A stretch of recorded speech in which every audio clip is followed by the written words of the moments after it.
일본 정부와 도쿄 전력에 의한 이중 가해 행위를 고발하는 소송이 될 것이다. 원전 폭발은 도쿄 전력과 국가의 중대한 과실이었지만 오염수는 고의로 재앙에 가까운 피해를 주는 것이다. 반드시 중단돼야 한다.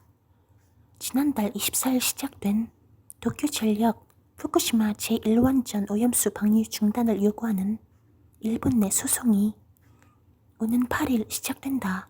후쿠시마현, 미야기현 등 지역 어민과 주민 100여 명이 오염수 방류를 중단시켜달라며 8일 후쿠시마 지방재판소에 소송을 제기할 예정이다.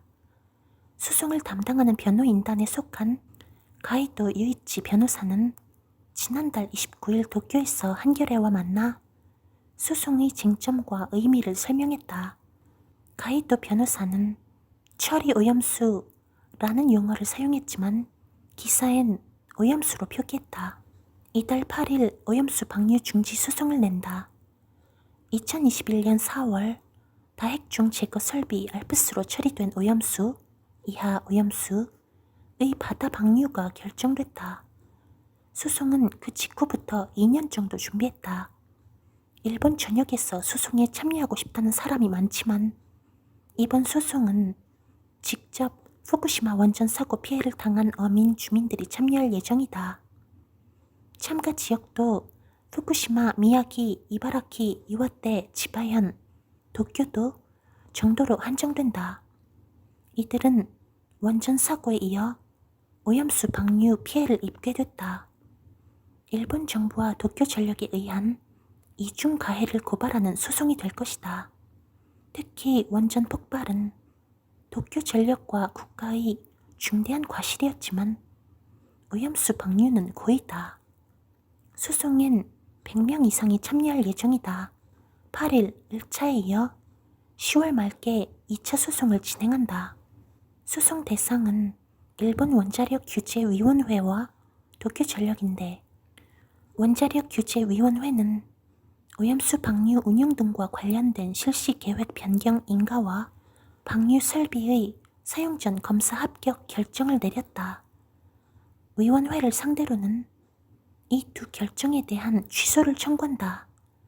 방류를 허용한 처분을 취소해달라는 행정소송이다. 도쿄 전력에 대해서는 방류를 중단하라는 민사소송을 제기한다. 핵심 쟁점은 일본 정부는 오염수의 바다 방류로 인한 어업 분야의 피해를 인정하고 보상 계획을 밝힌 상태다. 즉, 오염수 방류는 재해라는 것이다. 현재 상황은 일본 원자로 등 규제법에서 정하는 재해 방지가 충분하지 않은 경우에 해당한다고 볼 수 있어 위법하다고 생각한다. 오염수 방류로 주민들은 장래 건강상 피해를 우려하게 됐고 어업인들은 어업을 통해 생활할 권리를 침해당했다. 평온한 삶을 살 권리를 침해당한 것이다. 또 해양오염은 피해가 있음을 입증한 뒤에는 돌이킬 수 없는 상황이 된다.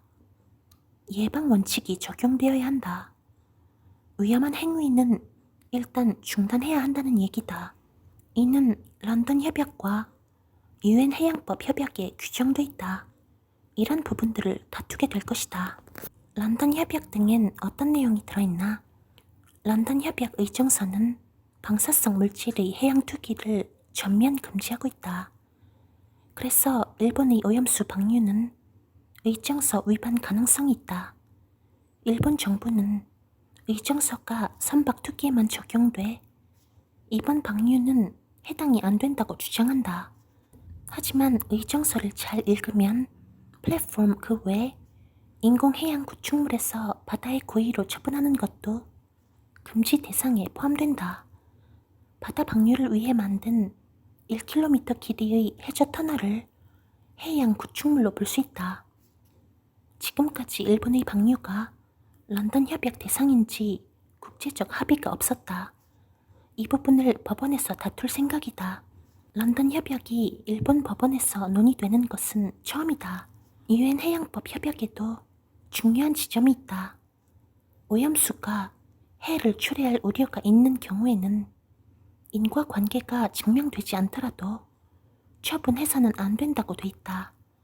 이런 예방 원칙을 소송에서 적극 주장할 예정이다. 일본 정부와 도쿄전력은 국제원자력기구 IAEA의 판단을 근거로 오염수 방류가 안전하다고 주장한다. 도쿄전력처럼 방사성 물질을 고의로 바다에 방류한 사례가 없다.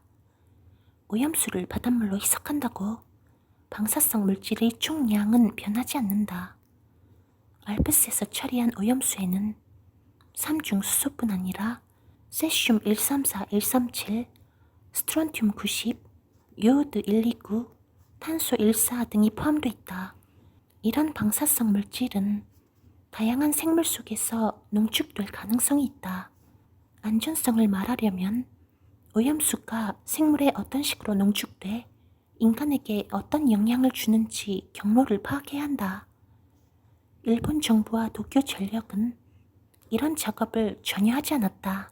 국제원자력기구도 보고서에서 일본 정부의 정책을 관장 지지하지 않는다고 명확히 밝혔다.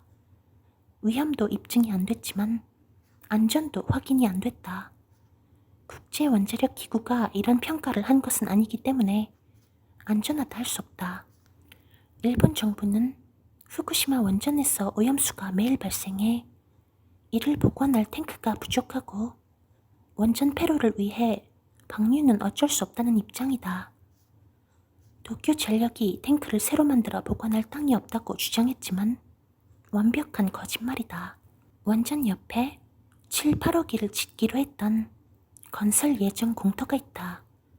그곳에 새로운 탱크를 만들면 된다. 도쿄전력의 목표대로 원전에서 데브리를 꺼내 30년 뒤 폐로가 완료될 것이라고 생각하는 전문가도 없다고 생각한다. 또 오염수 처리와 관련해 바다 방류 말고 다른 방안이 제대로 검토되지 않은 것도 문제다. 장기 육상 보관이나 고체화 방법 등 환경에 부담을 덜 주는 대안이 있었다.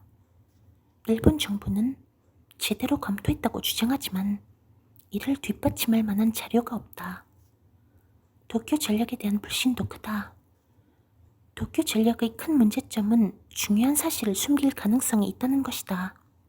지난달 24일부터 시작된 오염수 방류가 앞으로 30년 넘게 진행될 예정인데 그 내용을 정확히 공개할지 의문이다. 도쿄전력은 후쿠시마 원전의 멜트다운 사실을 장기간 은폐했고 고농도의 오염수가 바다로 유출된 사실도 뒤늦게 신했다.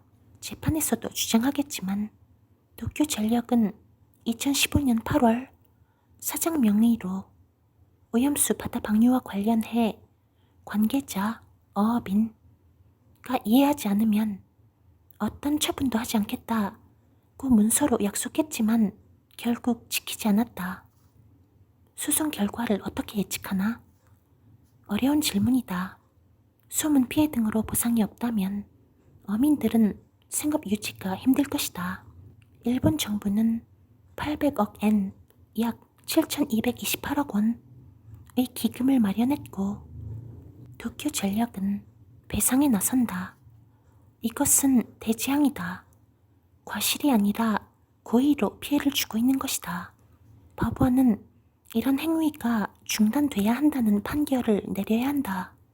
오염수 방류에 반대하는 한국, 중국뿐 아니라 말레이시아, 필리핀 등 아시아 국가들, 태평양 도서국들이 큰 목소리를 내주었으면 좋겠다. 지금도 늦지 않았다. 예를 들어 재판이 1년 더 걸린다고 해도 오염수 방류 기간이 30년 이상이기 때문에 30분의 1 시점에 중단시킬 수 있다. 잘못된 일은 그만두게 해야 한다.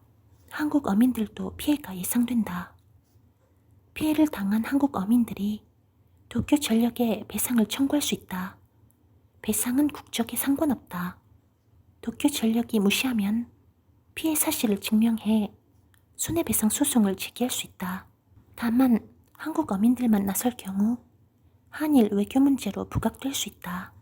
아시아나 태평양 도서국 등과 함께 소송을 제기하면 좋을 것 같아.